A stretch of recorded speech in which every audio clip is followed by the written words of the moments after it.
غونډه کې ګاډي هم واغستو ما ته پته وه ما ته د څه پته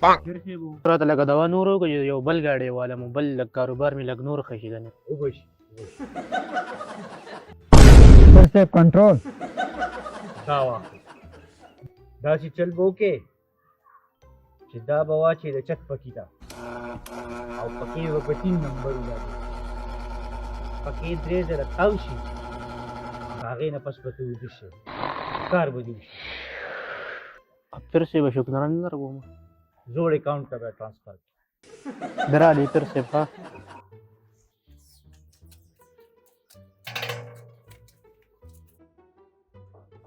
پاپا د می طالب خپل لاس یخني تیار کړی دا